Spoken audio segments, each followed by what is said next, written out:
iSport has, in fact, won the championship before in GP2, hasn't it? So it gives you a very high level to go in at. They have. They've got a number of drivers through to F1. I think Timo Glock, Bruno Senna, and last year they had numerous podiums and stuff. So yeah, they've got a good engineering group and good data to work with. And I've got a quick teammate who's done 2 years already, Marcus Ericsson. So I'm pretty sure we can work well together and really aim for the front.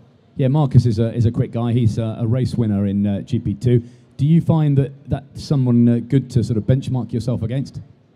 Well, because of you get half an hour practice before you're straight into qualifying on new tyres, you need someone quick really to benchmark and work with setup and develop the car, and so Marcus will be great for that.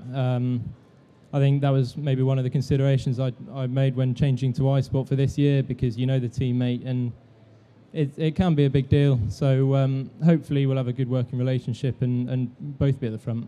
Yeah, Paul Jackson runs iSport, doesn't he? He's been there and done it and run it, and he knows how to get the best out of a team and indeed you guys as well. Yeah, he's great.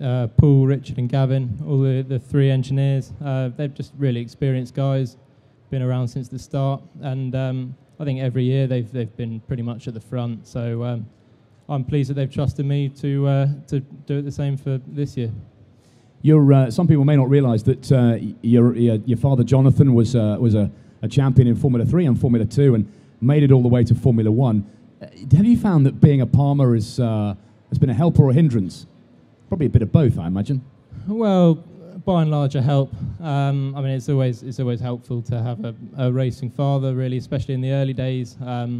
He certainly helped guide me through the early days of my career through T-cars and Formula Palmer Audi. It's never really been a hindrance, to be honest, but as I've got older, he's sort of took a more backward step, and now I just work closer with the team, and he's a good mentor, really, and someone to have in the background. So in the build-up to the first race, how much testing are you going to be able to do, and have you been in the new car yet?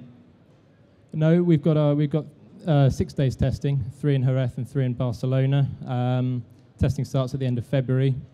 And then the first race is Sepang at the end of March. So between now and then, we've got time to work with the engineers and find the setup. And there's a few changes to GP2 for this year. With the we've got option tyres like the F1 and more downforce as well. So more stuff to work on, a strategy to sort out. So we'll be busy with that. Yeah. And the beauty of GP2 is that the cars are essentially identical. They're all Dalaras. They're all powered by Renault engines. So you can shine, can't you, when everyone's got the same kit?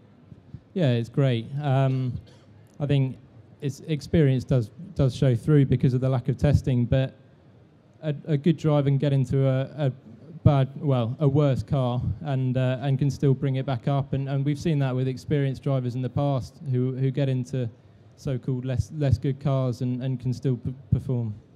And of course, you're acting out in front of the Formula 1 team bosses, who I know hang off the pit wall during GP2 races to keep an eye on what's going on, don't they? Yeah, it's great. There's quite a close relationship really between the F1 and GP2. I think for a feeder series, it's perfect. I think it's an unrivaled best feeder to F1 in my opinion, and that sort of link is perfect for all young drivers. It's just staggeringly expensive, isn't it? We've been talking about this a lot over the course of the show this year. There are so many different avenues for drivers to start on when they come out of karting. Each one gets more and more expensive, and for many, more prohibitive. It is. Single seaters is an expensive business. I've been fairly low cost up to GP2 through Formula Palmer Audi and Formula 2, which is extremely low cost compared to some of the stuff about.